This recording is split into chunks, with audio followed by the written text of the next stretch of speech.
एक दिन गौतम बुद्ध अपने शिष्यों के साथ एकदम शांत बैठे हुए थे। उन्हें इस प्रकार बैठे हुए देख शिष्य चिंतित हुए कि कहीं वह अस्वस्थ तो नहीं।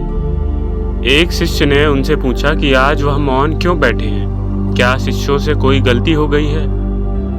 इसी बीच एक अन्य शिष्य ने पूछा कि क्या वह अस्वस्थ हैं, पर वह मौन रहे। तभी कुछ दूर खड़ा व्यक्ति जोर से चिल्लाया, आज मुझे सभा में बैठने की अनुमति क्यों नहीं दी गई है। बुद्ध आंखें बंद करके ध्यान मग्न हो गए। वह व्यक्ति फिर से चिल्लाया, मुझे प्रवेश की अनुमति क्यों नहीं मिली। इसी बीच एक उदार शिष्य ने उसका पक्ष लेते हुए कहा कि उसे सभा में आने की अनुमति प्रदान की जाए।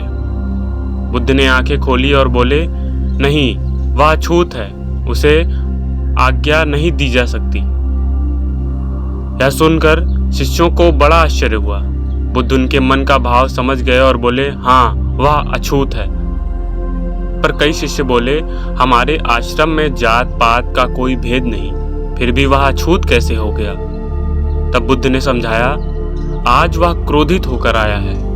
क्रोध से जीवन की एकाग्रता भंग होती है।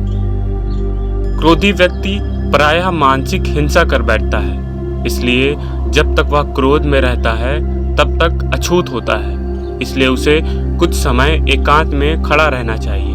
क्रोधित शिष्य भी बुद्ध की बातें सुन रहा था।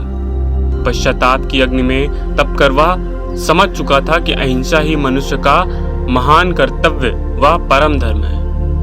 वह बुद्ध के चरणों में गिर पड़ा और कभी न क्रोध करने का प्रण लिया।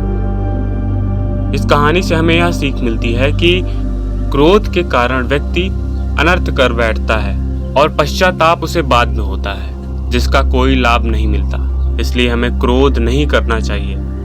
असल मायने में क्रोधित व्यक्ति अछूत हो जाता है और उसे अकेला छोड़ देना चाहिए।